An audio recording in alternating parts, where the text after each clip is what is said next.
that I'm at an all-time.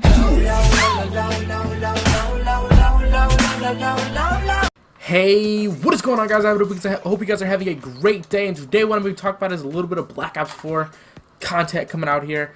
Finally, well, obviously, for starters, it is officially, like, you know, it's been official that Black Ops 4 is the next Call of Duty. We don't really know much, obviously. Oh, my sensitivity's still on 14. Hold up a second, guys. We don't obviously know a whole lot yet because it's so early, but we do know, for one, that the Black Ops 4 will be coming out in October, which is really, really early, which is like way earlier than most CODs. Most CODs, I know even back then they started coming out in like December, early December. Most recent CODs, as you may remember, have been like early November. This one's coming out October 12th. This Call of Duty is coming out early October. That is probably one of the earliest dates for a Call of Duty release, like ever, as far as I can remember. I'm sure I could research it and really find out, but I don't think it's necessary. All we need to know is that that is early. How a week or so ago, David Vonjard had his Twitter profile picture as an Xbox avatar, and you know that would obviously completely point to Xbox becoming, or Call of Duty becoming Xbox exclusive again in terms of DLC. As much as I've always loved Xbox over PlayStation, not even that, I've come to love PlayStation probably equally, in all honesty. But I would love to just see an equal playing field. Why does one have to get it before the other? Like, is there like a money or time difference for it?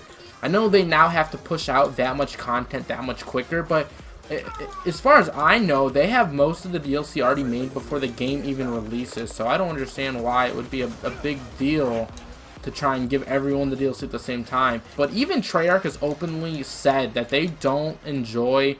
They just kind of go by Activision, you know what I mean? That's like their boss in a way. So they've openly admitted that they don't necessarily like giving one person to another over, you know, like they don't like giving one an earlier date in terms of DLC, I guess one would say.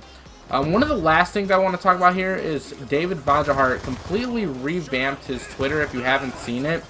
I have it actually pulled up here right next to me. For the top of his banner, it says redacted. It looks like he changed his Twitter name to redacted. I might be pronouncing that way wrong, guys. I don't even know, but that's what it looks like.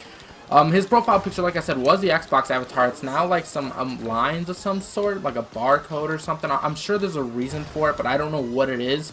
And he only has one tweet, so like his Twitter profile was pretty much completely wiped. I have up on screen right now everything I'm talking about, but his Twitter profile was completely wiped, and he now only has one tweet. It says, "I used to see everything in absolute terms, black or white, 0 or 1. What happens next will show you what I have learned. What I have learned that you do not know, that you do not yet know." Sorry. And then it's down, and then further down the tweet a little bit, it says "lights out." So quite interesting. And another thing that Mr. Anthony or Bro Whiskers, as I'm sure you guys may remember him on my channel because we were both discussing this, he noticed that even though that's his only tweet, up at the top he has 115 tweets. And if you guys aren't a big like zombies fan in terms of Treyarch, 115, which actually I'll put it back on this gun, this green like camo I have, 115 is like a zombies term, I guess you would say. So I think his tweet isn't necessary. It's relevant to Black Ops 4, but I think his tweet and his revamped profile is more aiming towards the zombies side of it all. So I don't know. I'm sure we'll see more of that to come. More of you know, his Twitter, stuff like this to come. Once again, it's just a completely revamped thing. That's the only tweet he has to split. So that means his other tweets he has like privated or whatever, you know, he has them in some form of way not showable.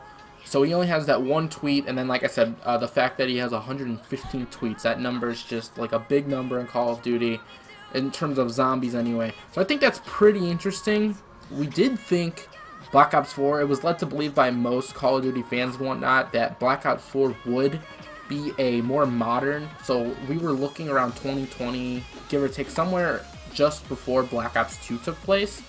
That did seem weird to me, to go that much further back in time and at the same time be so closely related to another, and you know, Call of Duty, because you know what I mean, like you can't rewrite the story. And they were discussing how, because of what they read what Activision said, and it just seems like it's going to take place a lot further ahead than most of us thought as a Call of Duty fan base. Like, we all thought it would take place during that, but it's probably going to take place somewhere in between Black Ops 3 and Black Ops 2.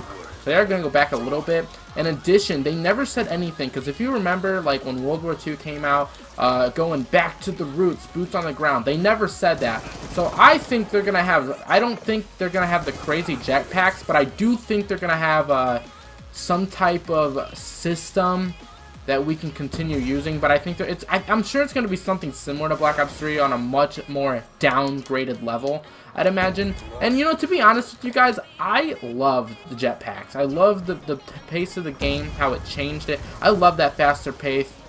That it felt. I loved it. A lot of people didn't like it. I feel like a lot of people didn't like it because they couldn't utilize. I'm not going to say abuse, but they couldn't utilize. So Treyarch has already said openly that they don't like doing that, like favor one console over another. I myself am a Treyarch fan completely. I've always preferred Treyarch games over like Sledgehammer or Infinity Ward.